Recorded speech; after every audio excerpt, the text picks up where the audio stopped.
За та жил болгон та 100 болгон хөдөө явдаг уу? Жирийн одоо цаг. Жирийн одоо цаг учраас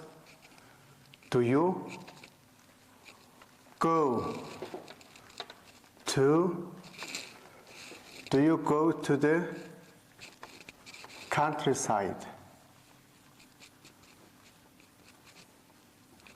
Countryside 100 болгон гэжлээ. Every summer. Do you go to the countryside every summer?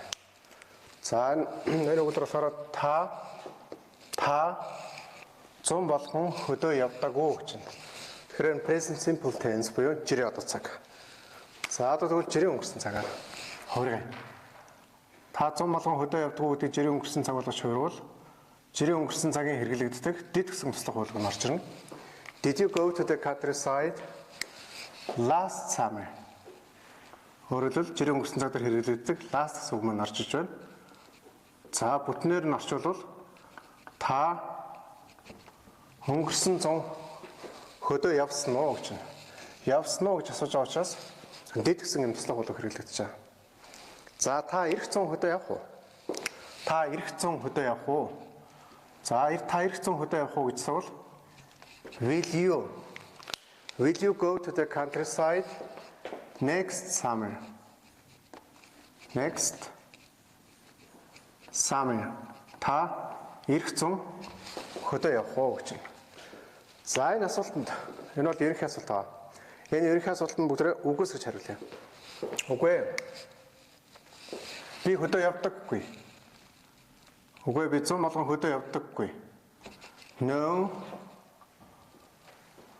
I don't.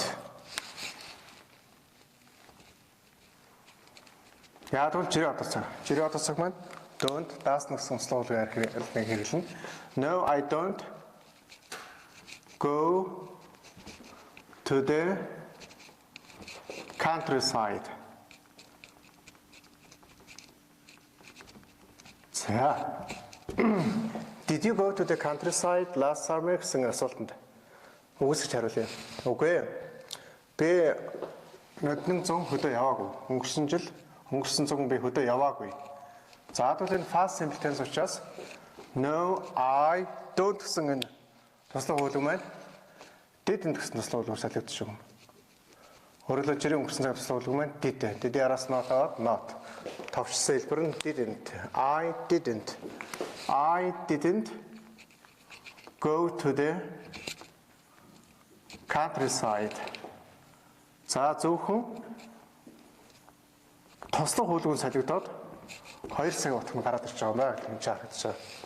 I don't go гэвэл жирийн одоо цаг, I didn't go гэвэл жирийн өнгөрсөн цаг болчихсон. За will you go to the countryside next summer? Та ирэх 100 хөдөө явах уу? За би ирэх 100 хөдөө явахгүй гэж хариулах гэж байна. Ирэх 100 би хөдөө явахгүй гэж хэлвэл No, I didn't гэдэг нь will not буюу товчлоод won't гэсэн юм туслах хөлөг орж ирж байна. Үгс хэлбэр маань I won't. No, I won't go to the countryside. Үгүй би хөдөө явахгүй. No, I won't go to the countryside. За тэр өнөөдрийн хичээл бол өмнө үтсэн хичээлүүдийн өмнө үтсэн цагуудын өөрөлдөл simple үгийн 3 цагийн харьцуулсан ийм давтлах хичээл байна. За тэгэхээр жирийн одоо цаг дээр та явдаг уу гэдээ одоо жирийн одоо цагаар асуул do you go гэж асуув. Та явсан уу гэж асуух юм бол did you go? Та явах уу гэж хэлвэл will you go? За та сагс тоглодог уу гэж асууж болно. Энэ тохиолдолд do you play basketball? Та сагс тоглосон уу гэж асууя. Тэгвэл did you play basketball? Та сагс тоглох уу? Will you play basketball? Өөрөлдөл do, did, will гэсэн simple үгийн 3 цагуудын туслах хуулиудад нь солигдоод бусад өгүүлбэрт төгсөн байрлал нь адилхан байдаг мана гэдгийг бүгдээ анхаарал аваарай. За үгүйсгэх хэлбэр дээр нөгөө do, did, will гэсэн туслах хуулиудын араас not гэсэн үг ороод товчлогдсон хэлбэр энд харагдаж байна. Өөрөөр хэлбэл do not гэдэг нь don't, did not, didn't, will not, won't. За одоо би явдаггүй шил. I don't go. Би хөдөө явдаггүй. I don't go to the countryside. Би хөдөө яваагүй. I didn't go to the countryside. Би хөдөө явахгүй. I won't go to the countryside. За энэ дээр юу харагдаж байгаа юм бэ? Simple үлгийн 3 цаг буюу present simple, past simple, future simple гэсэн 3 цаг маань үгүйсгэх хэлбэр дээр хэрхэн үүссэн байна вэ? Хоорондоо юугаар ялгаатай байна вэ гэдэг нь энд харагдаж байна. За одоо ингээд өгүүлбэрийн загварыг ингэж мэдэж авчаад тэр өгүүлбэрийн загвар дээр байгаа үгнүүдийг нь солиод маш олон өгүүлбэрүүдийг өөрсдөө бий болгож гаргаж ирэх юм боломжтой. Жишээлбэл би тамхи татдаггүй гэж хэлвэл I don't smoke. Өөрөөр хэлбэл don't, didn't, won't гэсэн юм туслах өгүүлбэрүүдийн араас орсон үйл огт хувирдаггүй. Үндсэн хэлбэрээр байдаг. За тэгвэл би тамхи татдаггүй гэж хэлвэл I don't smoke. Би тамхи татдаггүй. I didn't smoke. Би тамхи татаагүй. I won't smoke. Би тамхи татахгүй. За би бүжгэлдэггүй гэж лээ. Би бүжгэлдэггүй. За тэгвэл I don't dance. Би бүжгэлдэггүй. Би бүжиглээгүй гэж хэлвэл I didn't dance. Би бүжиглэхгүй. I won't dance. За би уудаггүй гэж лээ. I don't drink. Би уугаагүй. I didn't drink. Би уухгүй. I won't drink. За тэгвэл энэ дэр зарим хүмүүс асуудаг. Энэ don't, didn't, won't гэсэн юм туслах хуулбарын хэлбэрүүд үүссэн хэлбэртэйгээ мөн do, did, will гэсэн ийм туслах хуулбарууд маань монгол хэлэнд ямар нэгэн утгыг илэрхийлдэг үү? Өөрөөр хэлбэл монгол хэлнээ орчуулагддаггүй гэж ингэж саваадаг. За тэгвэл өнөөдөр огш нэг тайлбар хэлье тэгэхээр.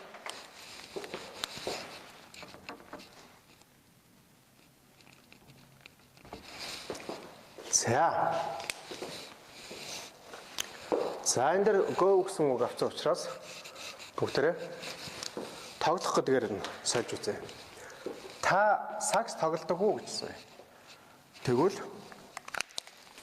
Did you play basket? Та сакс тоглодог уу? Тоглодог уу гэж хэлвэл Do you play basketball? Та сакс тоглосон уу? Та сакс тоглосон уу гэж асуувал past simple tense болж байгаа. Тийм учраас Did you play basketball? Та сакс тоглосон уу? За та сакс тоглох уу гэсэн. Тэгвэл will you play basketball? Та сакс тоглох уу гэж. За тэгвэл түрүү чи ярьж байгаа гэж үргэлжлүүлэх чинь do, did, will гэдэг маань энэ тохиолдолд ямар утгыг илэрхийлж байгаа юм гэхээр ийм утгаар хэлж байгаа. Who. Do you play basketball? Та сакс тоглодог уу? Андуурчлаа. Жирээ одоо цаг. Жирээ одоо цаг учраас дагуу. Нара.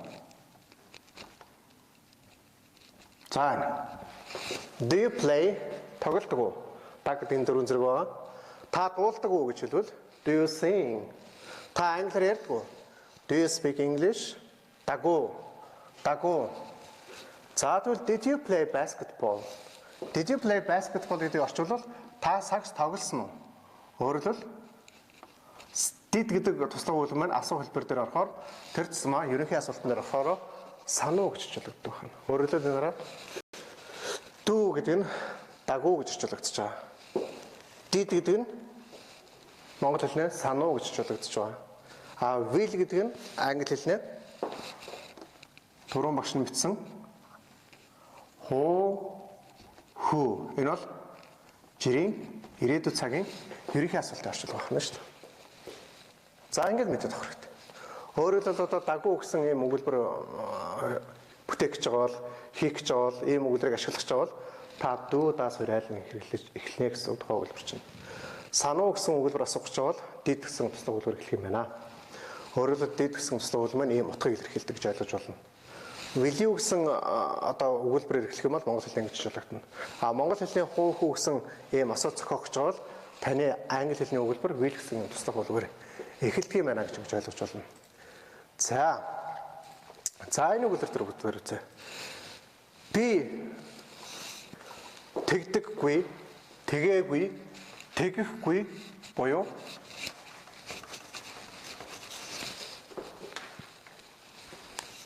би иддэггүй гэж лээ. Үгүй ээ, би иддэггүй. За тэгвэл no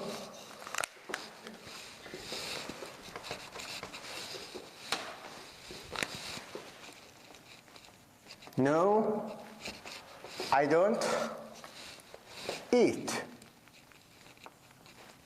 За. Үгүй би иддэггүй.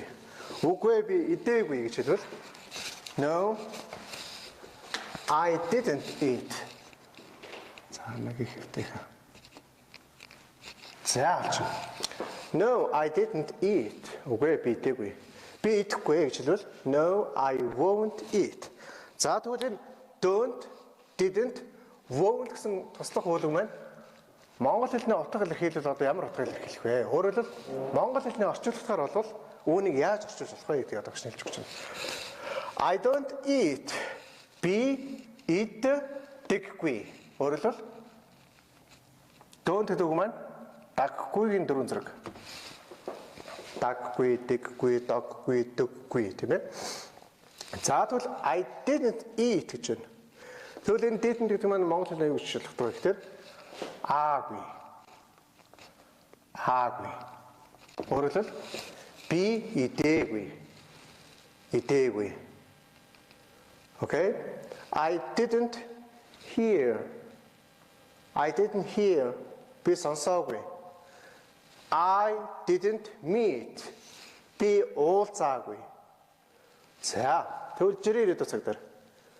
No, I won't eat. Тэгвэл won't гэдэг нь монгол хэлний үгч хэлбэл ихгүй гэж хэлж байна. Ихгүй. I won't eat. Би идэхгүй. Идэхгүй. За тэгвэл энэ don't, didn't, won't гэсэн энэ туслах өгүүлбэр маань монгол хэлнээ ийм утгыг илэрхийлэх юм байна. Ингэж орчуулагдах юм байна гэж ингэж ойлгож авч болно. За тэгвэл цаашаа явлаа. Тусгай асуулт руу ороо бүдрээ. Та хаана ажилладаг вэ? гэж асууж үзье. Та хаана ажилладаг вэ? Where? Тусгай асуулт учраас асуух үгээр эхлэж байна. За тэгээд туслах өгүүлбэр маань жирийн одоо цаг учраас дүү гэдэг нь орж ирж байна. За тэгээд үүлийн эзэн Where do you work? Where do you work? Та хаана ажилладаг вэ гэж. Хаана ажилладаг вэ? За нэг жирийн өнгөрсөн цаг болгоё. Та хаана ажилласан бэ? Өчигдөр та хаана ажилласан? За тэгвэл Where did you work? Past simple tense туслах өгүүлбэр нь орж ирээд тухайн өгүүлбэр маань жирийн өнгөрсөн цаг болсон харагдаж байна. За тэгвэл та хаана ажиллах вэ гэж лээ. Та хаана ажиллах вэ? Та хаана ажиллах вэ гэж хэлвэл Where will you work? Where will you work? Та хаана ажиллах юм бэ? Where do you work? Та хаана ажилладаг юм бэ? Where did you work? Та хаана ажилладаг байсан бэ? Та хаана ажилласан бэ? Where will you work? Та хаана ажиллах вэ? гэж ингэж орж байна. За тэгвэл энэ монгол хэлний тусгай асуултан дотор орсон do, did, will гэсэн туслах үйл үг маань монгол хэлэнд яг яаж орчуулагддаг вэ? Энийг бүгдээ хараа. За тэгвэл where do you work гэдгийг do-г орчуулж үзье. Та хаана ажилладаг вэ? За тэгвэл do гэдэг маань даг вэ гэж орчуулагдсан юм байна. Даг вэ. За энэ хоёр дахь үйлдвэрийг Where did you work? Та хаана ажилласан бэ? Сан бэ. Нөгөө did гэдэг чинь одоо яг орчуулагдаад байгаа юм уу? Орчуулагдвал одоо яг ямар утгаар орчуулагдаад байгаа юм? Яаж орчуулагдаад байгаа юм бэ гэдэг энэ олон асуултанд багш нь хариулж байна. Where did you work? Та хаана ажилласан бэ? Окей. За тэгвэл та хаана ажиллах вэ? Хараа. Та хаана ажиллах вэ? Буюу will гэдэг маань монгол хэлнэ. Вэ гэж хэлдэг та. Та хаана ажиллах вэ? Та хаана ажиллах юм бэ? За юм. Дагвэ, самбэ, хэвэ. Дагвэ, самбэ, хэвэ. За. За ингэ тусгай асуулт нэр гараад ирж байгаа. Тусгай асуултанд дээр одоо юу гарч ирж байгаа юм бэ гэхээр present simple, past simple, future simple гэсэн туслах үйл үндэслэмжтэйгээр 3 цаг хэрхэн үүсэж байна? Хоорондоо яг яаж ялгагдаад байна? За энэ туслах үйлдвэрүүдийн орчуулга нь яг ямар монгол хэлэнд одоо ямар янзаар орчуулагдж байна вэ гэсэн ийм олон зүйлийг одоо яг энэ өгүүлбэрээс харж мэдэж ойлгох ийм боломжтой байна. За тэгвэл цааш явлаа. Бид нар сая ерөнхий асуулт үгүйсгэх хэлбэр тусгай асуултанд бичсэн. Одоо тэгвэл батлах хэлбэрийг бүдрээ хийжсэн. Батлах хэлбэр. За тэр эмэгтэй дуулдаг гэж лээ. Тэр эмэгтэй дуулдаг. За тийш хэлбэл юу гэж хэлэх вэ? She дуулах гэдэг үйл үг маань sing гэсэн үг байна. Sing. За тэгэхээр энэ жирийн одоо цаг учраас жирийн одоо цагийн батлах хэлбэрт байгаа өгүүлбэрийн үүлийн эзэн нь 3 дахь биеийн ганцтай байх юм бол үүлгүй араас яадаг вүлээ? S гэсэн төслийг залгана. За ингээд өгүүлбэр гарчиж байгаа.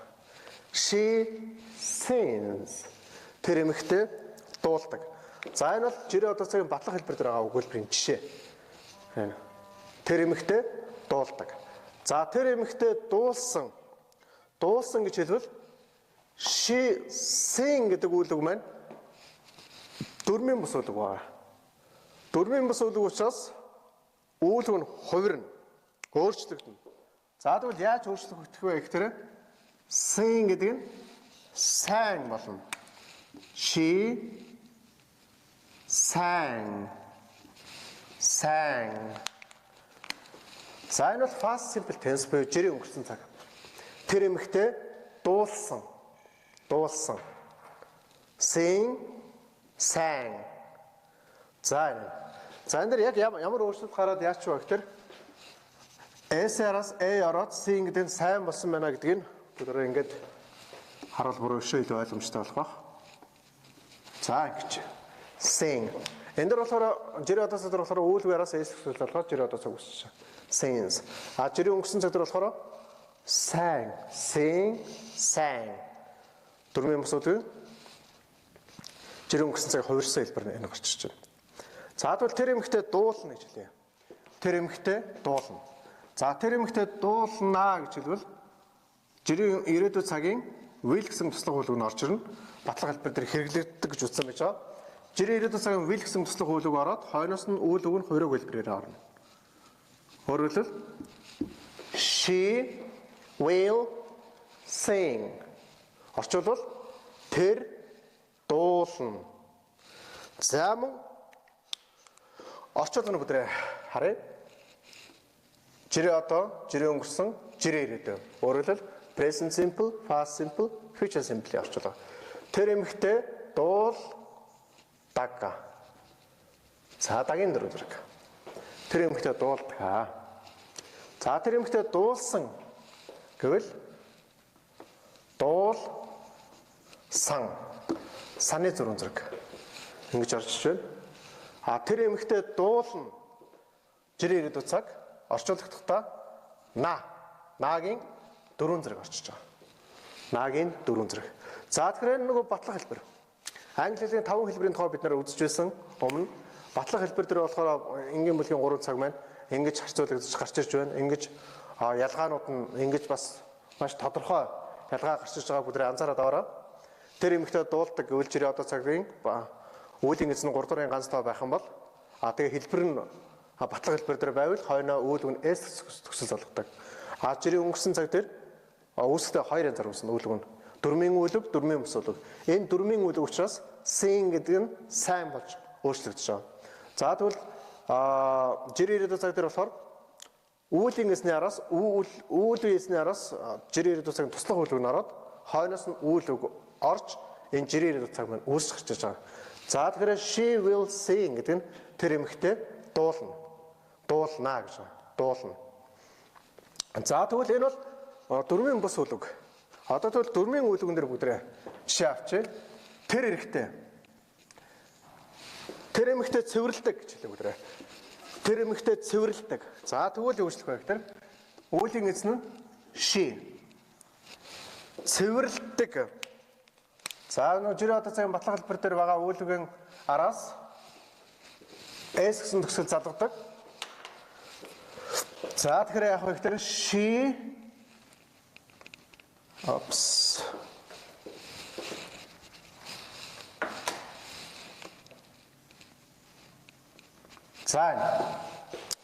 ингээд үүлийн эзэн 3 дугаар биеийн ганц тоо хэлбэр нь батлах хэлбэр дээр цаг нь жирийн одоо цаг байгаа учраас үйл үгийн араас S төгсгөл залгана гэсэн ийм дүрмийн дагуу энэ үг нэгэд авчиж байгаа. За мөн S байхгүй жишээ гэж болно. За энийг ерөөсөө бүгд S байхгүй жишээгээр үзээ. Тэд нар цэвэрлдэг гэсэн жишээ. За тэгвэл бүр өшөө илүү ялгаа нь гарчих واخ. Тэд нар гэдэг маань they. За тэд нар цэвэрлдэг гэж хэлвэл they clean. Энэ дээр яагаад S аваад байгаа юм гэдгийг тайлбарласан байгаа. Энэ дээр яагаад S авахгүй байгаа юм гэхээр 3 дуурын ганц тоо биш. Үүлийн эзэн 3 дуурын ганц тоор батлах хэлбэр дээр байх юм бол үл үгнээс авна гэдэг. За тэгвэл тэд нар цэвэрлдэг үл they clean гэж хэлнэ. За тэгвэл тэд нар цэвэрлсэн гэж хэлээ. Тэд нар цэвэрлсэн. За тэд нар цэвэрлсэн гэдэг дээр clean гэдэг үг маань дөрмийн үйл үг байгаа. Дөрмийн үйл үг нь яадаг вэ гэхээр хойноо ed гэсэн төгсгөл залгавчдаг. Дөрмийн бус үйл үгэн дээр ed гэсэн төгсгөл залгахгүйгээр үйл үг нь хувирдаг гэдэг энэ жишээн дээр бүгд харсан байгаа. За тэгвэл тэд нар цэвэрлсэн гэж хэлвэл they cleaned ингэж хэлэх юм байна. За тэгвэл тэд нар цэвэрлэн гэж хэлэх юм байна. Тэд нар цэвэрлэнэ. За тэгвэл юу хэлэх вэ гэхээр they will clean. They will clean.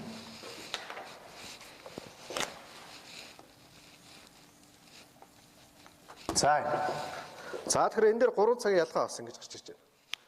Энэ дээр одоо яг энэ юунаас өгүүлрээс юугаар ялгаатай юм бэ гэхээр S байхгүйгээр ялгаатай байна. S жирийн одоо цаг дээр. Энэ S үүлэг араас S төгсгөл залгасан байна. Энэ үүлэг араас S төгсгөл залгаагүй. Энэгээр ялгаатай байна.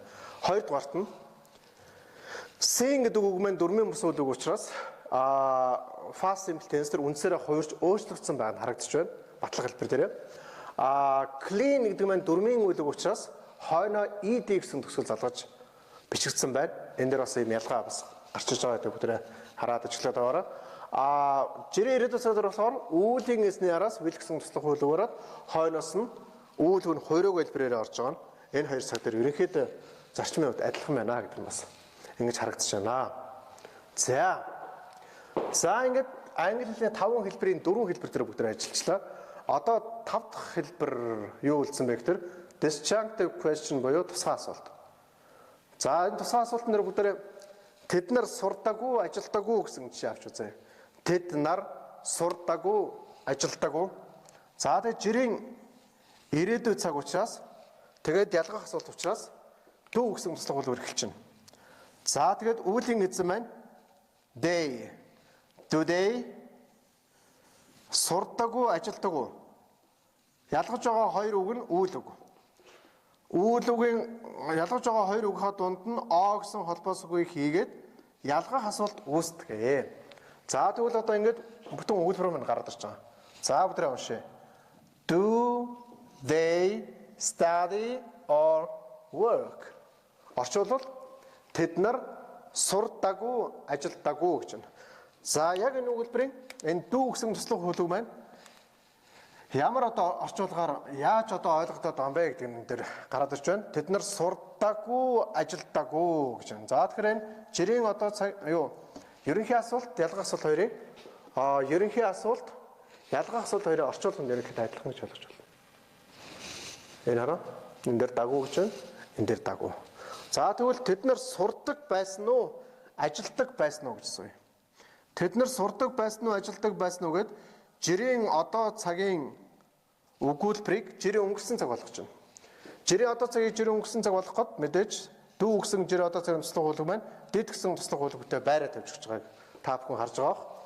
Did they study or work? Did гэсэн туслах хуулбар орсон тохиолдолд үйл үгэн дээр ерөөсөө ямар ч өөрчлөлт гарахгүй.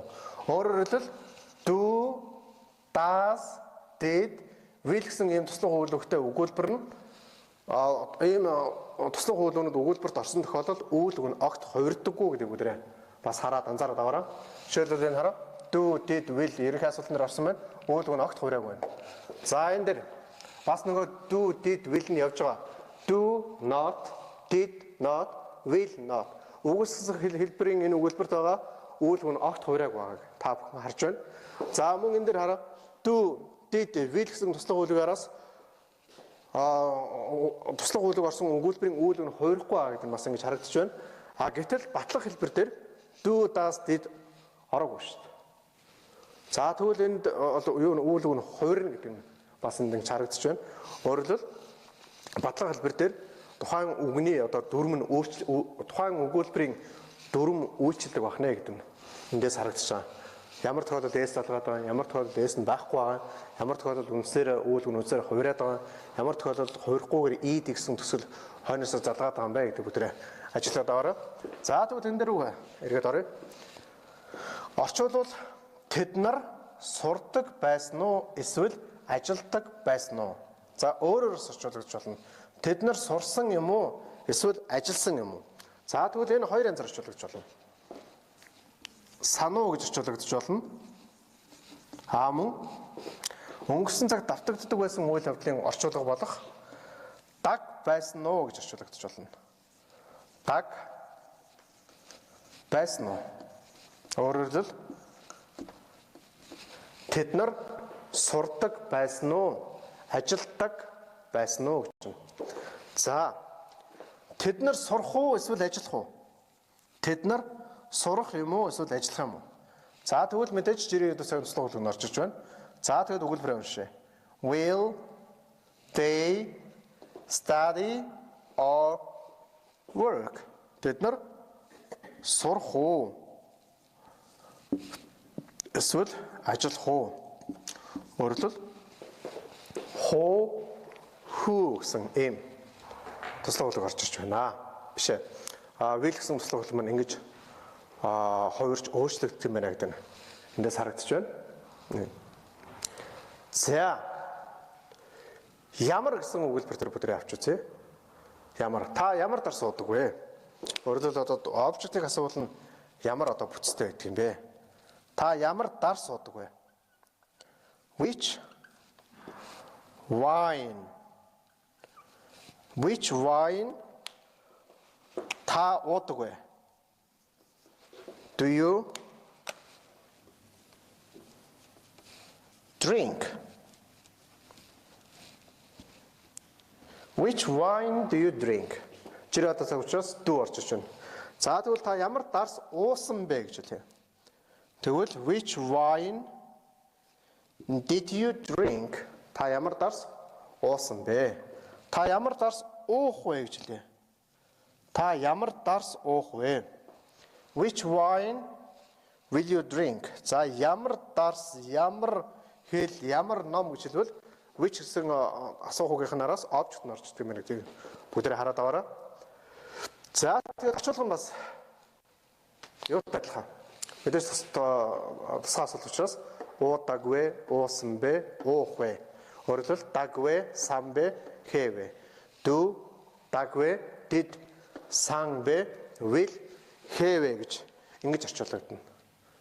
За ингээд өнөөдрийн хичээлээр багш та бүхэнд Simple-ийн 3 цаг маань хоорондоо хэрхэн ялгагддаг?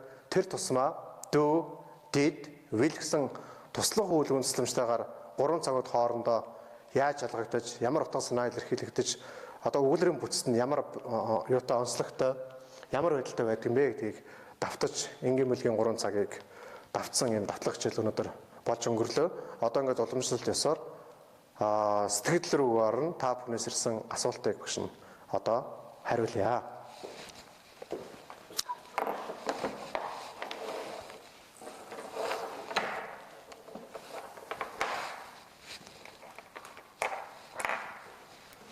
За ингээд юунуудаа сэтгэлдлүүдээ бүлрээ бичээд одоо 3 цагийн гурвангийн одоо харьцуулсан хичээл орж байгаа учраас ойлгохгүй байгаа, мэдэхгүй байгаа, асуугыг хүссэн тэр асуултуудаа яг одоо багш руугаа илгээгээрэй. Тэр асуултанд чинь багш нь одоо хариулах гэж байна. Энэ хооронд одоо энэ саяны заасан тайлбарлсан зүйлийг бас хооронд нь сайн ажиглаж, анхаарч, уншиж юу ягаарай. Өмнөх хичээлүүдийн видео байгаа юу, яаж үзэх вэ гэж байна. За энэ бол өдөр болгон би сануулдаг, анхааруулдаг. Одоо дахиад хэлье да. Сондөр хэлэн English Language Center гэсэн юу пэйж руу ороход байж байгаа. Сондөр хэлэн CGM руу орол байж байгаа. Мөн Icon CGM руу ороход байж байгаа. Ер нь одоо энэ хичээлүүдийг бүгдээрийг нь хадгалж явж байгаа. Тийм учраас та бүхэн яг одоо шууд үзэж амжихгүй байгаа бол нөхөн үзэх юм боломжийг та бүхэнд олгож байгаа. За. Багшаа энэ цагуудыг яг ямар үед ашигладгийг сайн ашиглахыг сайн зааж байгаараа гэж байна.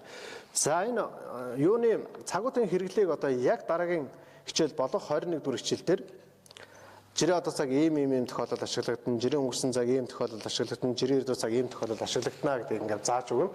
За тэгэхээр одоо бол та нар яг ингээд энийг хараад энэ бол ийм жирийн одоо цаг юм байна, жирийн өнгөрсөн цаг юм байна, жирийн ирдүү цаг юм байна, present simple, past simple, future simple хооронд маань ингэж ялгагдаж байгаа мэн гэдэг ерөнхий ойлголтуудыг мэдээд авцсан байгаа. Тэгээд дараагийн хичээлээр бол яг одоо present simple tense ийм тохиолдлуудад ашиглагдана гэсэн тийм хэрэглээнүүдийг заах юм байна. Тэгэхээр та бүхэн одоо энэ 3 цагуудаа хооронд маш сайн ялгаж салгаад ойлгоод суурьаа сайн тавиад авах хэрэгтэй. За. Баярлалаа. Үнэхээр гоё тайлбарлаж өгч байна гэж байна. За баярлалаа. Хичээлээ сайн үзээрэй. Яг ингэж нарийн асуумаар байсан юм аа гэж байна. За. Happy Soldiers Day. За одоо цэргийн баяр болсон юм шиг байна. Барьж болоог байгаадаа болно. За баярлалаа. Бас Монгол улсын төлөө өгнө. Монгол улсын төлөө зүтгэе гэдгийг. За Монгол улсын төлөө зүтгэе гэдэг яг 3 сарын 18-нд багш та нарт хэлж өгье.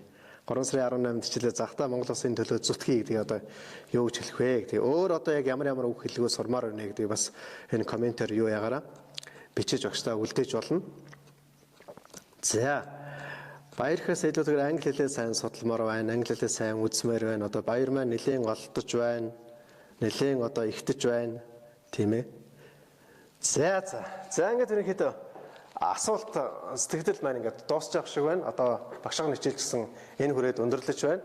Ингээд эх 7 хоногийн баасан гарагийн 13 цаг хүртэл түр баяртай баярлалаа.